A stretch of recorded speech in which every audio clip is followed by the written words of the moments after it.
Si vous êtes un fan d'horreur, vous êtes très probablement un nerd. Prenez pas la mouche, vous savez que c'est vrai. J'ai l'impression que c'est un genre qui peut pas juste s'apprécier tièdement. Dans la tête des gens, il y a un interrupteur avec deux positions et rien au milieu. Soit ils détestent l'horreur et la fuient avec véhémence, soit ils en raffolent et en regardent régulièrement. C'est ce type de personne qui lit les tooltips dans Dead by Daylight juste pour le plaisir de la curiosité et qui peut passer un quart d'heure en soirée à t'expliquer pourquoi Tommy est si OP dans l'univers de Vendredi 13.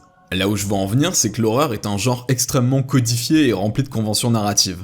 À force d'y être exposé, on finit par reconnaître ces codes et il y a un dialogue très gratifiant qui s'établit déjà entre l'œuvre et son public, mais également avec les œuvres entre elles. Certaines règles relèvent du bon sens, comme de pas se séparer ou de pas aller enquêter sur ce qui a causé un bruit à la cave, mais d'autres peuvent refléter un message politique ou religieux. Exemple, si tu kennes, tu meurs. Comme ces codes finissent par être surannés après des décennies d'utilisation, certains films se risquent à les subvertir, à s'en moquer ou en font un inventaire. La cabane dans les bois en est une très bonne illustration. Tu prends tous les poncifs du film d'horreur et tu les condenses en 1h30 pour écrire une lettre d'amour désabusée au genre. Sauf que ça aussi, à la longue, ça finit par être rance. En 1996, le premier Scream faisait déjà exactement ça, prendre du recul sur le slasher pour critiquer sa structure trop convenue ou rigide, en utilisant les personnages comme véhicule de ce message. C'était rafraîchissant. Après 3 suites au cinéma et une série télé assez sympathique, la franchise commençait à s'épuiser en tombant dans le piège des suites à rallonge en faillite artistique. Puis arrive mercredi dernier dans nos salles, Scream tout court. Je vais pas m'attarder sur les personnages ou le scénario.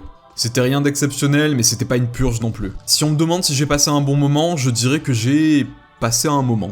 Non, ce dont je voulais parler, c'est l'incessant dialogue autour du genre qui m'a fait souffler du nez toute la séance. C'est pas inédit non plus d'avoir un film d'horreur qui lui-même parle du film d'horreur avec des clins d'œil, des références, une inspiration esthétique. Mais Scream 2022 est un film d'horreur qui traite du film d'horreur avec des personnages qui eux-mêmes parlent de films d'horreur. Vous voyez l'effet Drost, genre quand vous capturez une image qui capture la même image, qui elle-même capture la même image et ainsi de suite. Eh ben, je me faisais la réflexion que j'étais assis dans une salle de cinéma à regarder un film d'horreur, montrant des acteurs jouant des personnages qui regardent dans leur diégèse un film d'horreur, Stab, un peu comme si Scream existait dans l'univers de Scream, et dans Stab, les personnages aussi regardent un film d'horreur. Du coup, au lieu d'être captivé par l'histoire, je me demandais juste si quelqu'un dans le continuum espace-temps était au même moment en train de me regarder moi, et si quelque chose était en train de le regarder lui. Ce méta-commentaire est présent partout dans le film, tout le temps, jusqu'à l'écœurement. Ah, ça peut pas être toi la tueuse, t'es trop ennuyeuse. Ah, mais c'est ce que le tueur voudrait nous faire croire. Du coup, il faut penser l'inverse, donc c'est toi. Quoique ça aussi, ça pourrait être une fausse piste. Il y a une scène où les personnages se retrouvent et parlent du fait que les producteurs ne peuvent plus faire de simples suites ou des reboots, mais qu'il faut désormais créer des requels. À la fin, les scénaristes vident leur sac sur les fans toxiques jamais contents, qui pensent que si c'était eux qui s'en chargeaient et pas Hollywood, ça serait plus fidèle et qualitatif. La scène d'introduction, c'est exactement la même que dans le Scream de 1996. Ghostface appelle sa victime et s'amuse avec elle avant de venir la tuer. Sauf qu'ils commencent tous les deux à déblatérer de films d'horreur et le script est tellement forcé. Hello, Tara. What's your favorite scary movie? I mean, in my opinion, it's gotta be Jacob's Ladder, right? What an amazing film. Equal parts terrifying and thought-provoking. It deals with heavy themes such as faith, death, or PTSD, and later inspired the horror video game juggernaut Silent Hill. All in all, nothing short of a masterpiece. Wouldn't you say, Tara? Tara? Oh, you... Dans les commentaires, on va me dire que j'exagère. J'aimerais. L'horreur, c'est déjà un genre qui est très auto-référencé, pas la peine d'en rajouter. Je vais faire une petite comparaison avec No Way Home. Dans la scène où Electro apparaît, Spider-Man tire une toile et le sort de sa transe. Au moment où il ouvre les yeux, on entend 2 notes de My Enemy, son thème dans The Amazing Spider-Man 2. C'est ultra discret.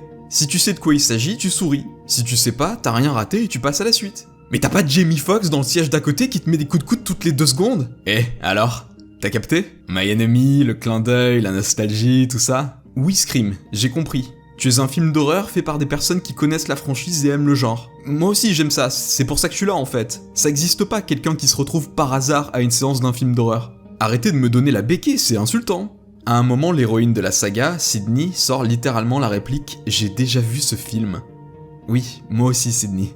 Vous le savez, je suis un fan inconditionnel de Karim Debache. Dans l'épisode de Cross sur Postal, il dit que c'est pas parce que tu crées consciemment quelque chose au second degré que ça devient nécessairement bien. t'es pas exempt de reproches parce que tu fais de l'ironie, les clins d'œil, tout ça, ça fait pas un bon film d'horreur. Et je pense que quand je m'interroge sur ce type de questions philosophiques au même moment où je regarde un long métrage censé faire peur, il y a peut-être eu un peu d'égarement. Bon, après je me suis pas endormi comme devant It Follows, donc 9,5 sur 10, film de l'année 2022.